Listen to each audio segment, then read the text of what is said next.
இந்த வீடியோவில் net assets turnover over ratio பற்றி பார்க்கலாம். First meaning, net assets turnover ratio determines the number of times net assets have been used to generate revenue from operations. First of all, net assets na வந்து it is also known as capital employed. Capital employed na என்ன? The money that is invested in the business, கரெக்டா? So இந்த invest பண்ண அமௌண்ட்டுக்கு எவ்வளோ sales வந்திருக்கு அப்படின்னு கண்டுபிடிக்கிறது தான் வந்து நெட் அசட்ஸ் டர்ன் ஓவர் ரேஷியோ. ஃபார்முலா பாருங்க, கேபிட்டல் எம்ப்ளாய்டுக்கு டினாமினேட்டர்ல இருக்கா, இவ்வளோ கேபிட்டல் இன்வெஸ்ட் பண்ணதுக்கு சேல்ஸ், ரெவன்யூ ஃப்ரம் ஆப்ரேஷனா நெட் சேல்ஸ் எவ்வளோ வந்திருக்கு அப்படின்றது. ஃபார் எக்ஸாம்பிள், இப்போ capital employed CE capital employed வந்து 10,000 rupees, ரெவன்யூ ஃப்ரம் ஆப்ரேஷன் வந்து 20,000 rupees. அப்போ ஃபார்முலா அப்ளை பண்ணோம் அப்படின்னா 20,000 divided by 10,000. So 2 times 10,000 invest பண்ணதுக்கு சேல்ஸ் வந்து 20,000, which means 2 times வந்துட்டு net asset turn over ratio வந்திருக்கு, 2 times த ரிசல்ட் வந்திருக்கு அப்படின்னு கண்டுபிடிக்கிறது தான் இது.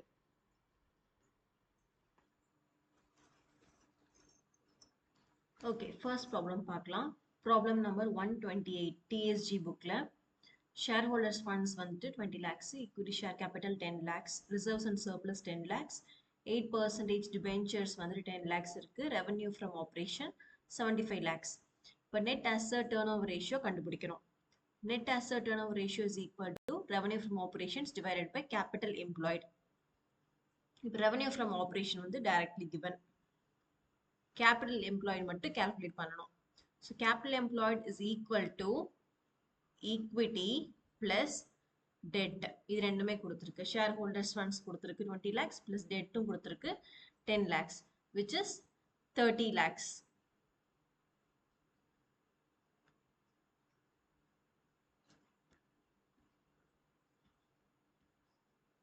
So இப்போ net asset turnover ratio is equal to 75 lakhs divided by 30 lakhs, which is 2.5 times.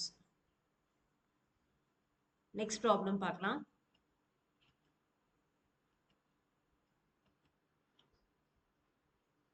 Problem number 129. Equity share capital இருக்கு 15 lakhs, long term borrowings 30 lakhs, reserves and surplus, non-current asset, revenue from operation கொடுத்திருக்காங்க. Net asset turnover ratio calculate பண்ணணும். So revenue from operation divided by capital employed தான் formula. Revenue from operation வந்து டைரக்டாவே கொடுத்துட்டாங்க. Okay, next capital employed calculate பண்ணணும். So இதுவும் வந்து அதே மாதிரி தான், ஈக்விட்டி பிளஸ் டெட். ஈக்விட்டி வந்து ஈக்விட்டி ஷேர் கேபிட்டல், டெட்டு வந்துட்டு இங்கே லாங் டேர்ம் போரிங்ஸ் இருக்குன்றல அது வந்து டெட்டு. ஸோ ஈக்விட்டி வந்து equity share capital plus reserves and சர்ப்ளஸும் இருக்கு, இது ரெண்டும் சேர்த்து தான் ஷேர் ஹோல்டர்ஸ் ஃபண்ட்ஸ், அதாவது equity. 15 lakhs plus 5 lakhs plus debt வந்து long term borrowing 30 lakhs, which is 50 lakhs.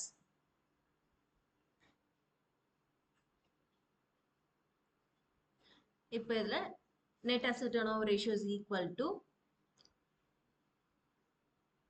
1 crore divided by 50 lakhs. So 2 times தான் வந்து answer.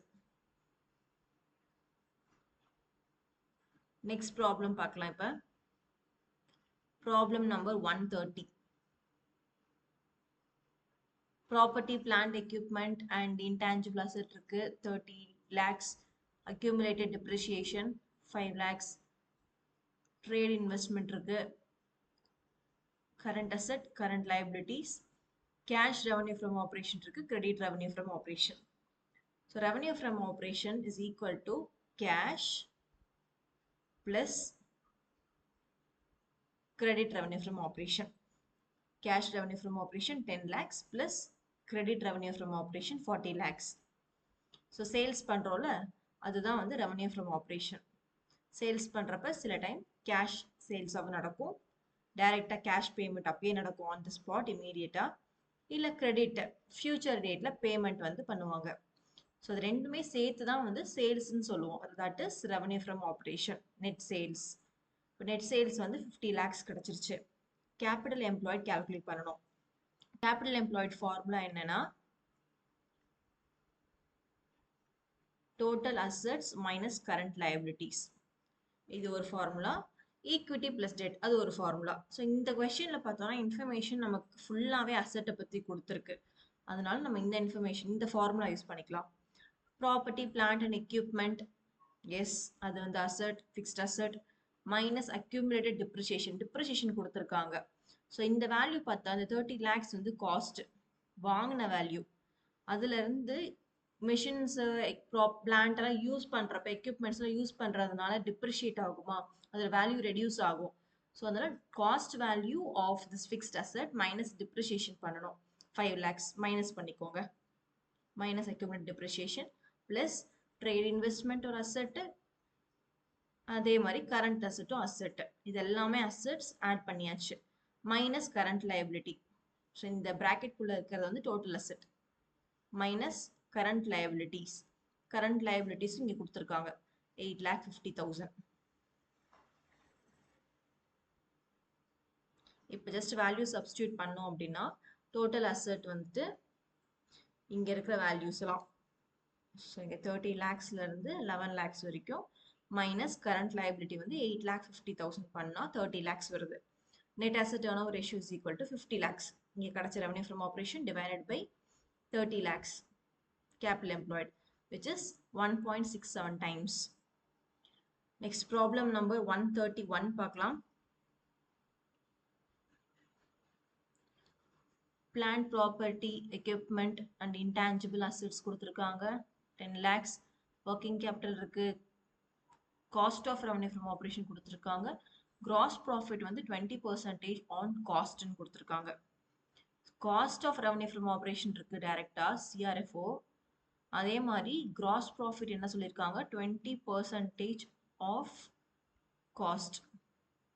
see of cost டைரக்டாவே கொடுத்ததுனால நம்ம பெரிய கால்குலேஷன்ல cost of revenue from operation இங்கே கொடுத்துருக்காங்க. இந்த காஸ்ட் தான் இது அப்படின்றப்ப ஜஸ்ட் 50 lakhs into 20/100 போட்டாலே போதும், நமக்கு வந்து gross profit வந்துடும். So gross profit is 20% of cost. இதுதான் காஸ்ட் 10 lakhs. இப்போ RFO கண்டுபிடிக்கணும். பிகாஸ் ஃபார்முலா படி நம்ம வந்து நெட் அசெட் கண்டுபிடிக்கணும்ல. RFO is equal to CRFO, cost of revenue from operation plus gross profit. cost of revenue from operation இங்க இருக்கு 50 lakhs plus gross profit இது ரெண்டும் ஆட் பண்ணோம் அப்படின்னா 60 lakhs கிடைச்சிரும். ஓகே, ரெவன்யூ ஃப்ரம் ஆபரேஷன் நம்ம கண்டுபிடிச்சிட்டோம். நெக்ஸ்ட் கேபிட்டல் எம்ப்ளாய்டு வேணும். Capital employed is equal to total asset minus current liabilities. இது ஒரு formula. Next formula total asset is equal to non current asset plus current asset. இது ஒரு formula. எதுக்கு ரெண்டு formula use பண்றோம் அப்படின்னா கேபிட்டல் எம்ப்ளாய்டு வேல்யூ நம்ம கண்டுபிடிக்கணும். டோட்டல் அசெட் வேல்யூ கொடுத்துருக்காங்களா கொஸ்டின்ல,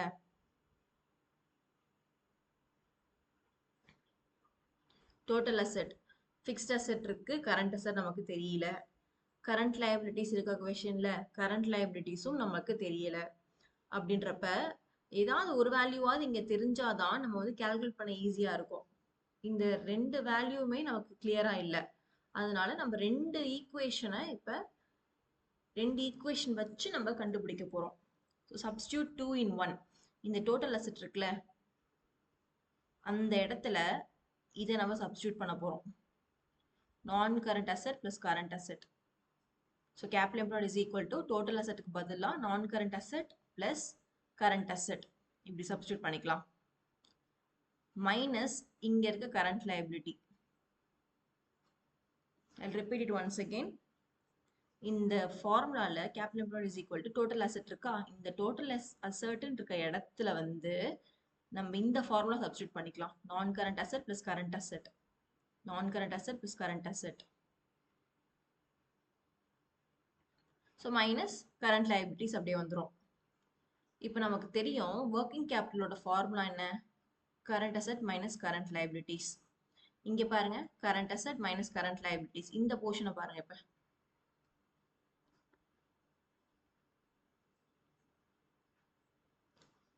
இந்த portion current asset minus current liabilities.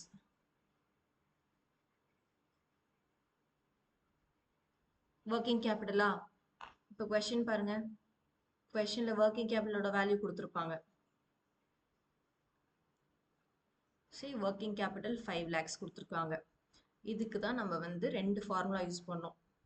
இப்போ ஒர்க்கிங் கேபிட்டல் 5 லேக் கொடுத்துட்டாங்க.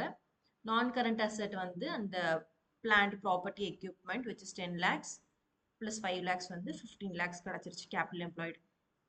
இப்போ ரெவன்யூ ஃப்ரம் ஆப்ரேஷன் இங்கே இருக்க 60 lakhs cash plus credit revenue from operation divided by 15 lakhs. Answer is 4 times. Next problem பார்க்கலாம் இப்போ. Problem number 132. Shareholders funds இருக்கு, long term debts இருக்கு, gross profit 20% on cost வந்துட்டு 20 lakhs. இப்போ லாஸ்ட் சம்ல வந்து cost கொடுத்துருந்தாங்க. Problem number 132. Shareholders funds 10 lakhs, long term debts 20 lakhs, gross profit 20% on cost was 20 lakhs. இப்போ previous ப்ராப்ளம்ல வந்து 20% ஆன் காஸ்ட் கொடுத்துருந்தப்ப காஸ்ட் ஆஃப் ரெவன்யூ ஃப்ரம் ஆப்ரேஷனோட வேல்யூவும் கொடுத்துருந்தாங்க ப்ராப்ளம் நம்பர் 131ல. ஆனால் இந்த கொஸ்டின் 132ல சிஆர்எஃப்ஓ டைரக்டா கொடுக்கவே இல்லை. அப்படின்றப்ப you need to find it. எப்படி கண்டுபிடிக்கலாம்? ஒரு பேசிக்கான அசம்ஷன்ஸ் தான். இப்போ ஆன் காஸ்ட்ன்னு இருக்கிறதுனால காஸ்ட் ஆஃப் ஆர்எஃப்ஓ இதை வந்து 100ன்னு எடுத்துக்கோங்க. அசியூம் பண்ணிக்கிறது தான் 100. இது 100ஆ இருந்துச்சுன்னா காஸ்ட் 100ஆ இருந்துச்சுன்னா கிராஸ் ப்ராஃபிட் 20ஆ 20%னா எவ்வளோ பர்சன்டேஜ்னாலே 100க்கு 20. ஸோ 100க்கு 20 ப்ராஃபிட். அப்போ டோட்டலாக revenue from operation net sales எவ்வளவா இருக்கும்? 120ஆ இருக்கும். நமக்கு இந்த கொஸ்டின்ல இன்னொரு விஷயம் என்னன்னா gross profit 20% on cost was 20 lakhs அப்படின்னா இந்த சென்டென்ஸ்ல என்ன சொல்ல வராங்கன்னா கிராஸ் ப்ராஃபிட்டோட வேல்யூ வந்து 20 lakhs அப்படின்னு சொல்ல வராங்க. See once again, gross profit 20% on cost was 20 lakhs. So GP 20க்கு 20 lakhs. அப்போ revenue from operation 120க்கு எவ்வளோ எப்படின்றத calculate பண்ணணும். So 20 lakhs into 120 is equal to 20 into x அப்படி எடுத்துக்கலாம். So I have done the calculations here. 20 lakhs into 120 இது இப்படி multiply பண்ணணும். Divided by 20x போட்டு calculate பண்ணோம்னா x is equal to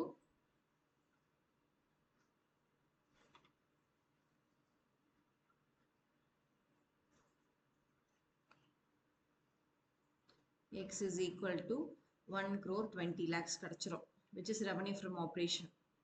இப்போ capital employed எப்படி பண்றதுன்னு பார்க்கலாம். capital employed என்ன இன்ஃபர்மேஷன் இங்க இருக்கு? capital employed is equal to debt plus equity. debt இங்க டைரக்டா கொடுத்துட்டாங்க, debts 20 lakhs plus equity இங்க டைரக்டா இருக்கு 10 lakhs.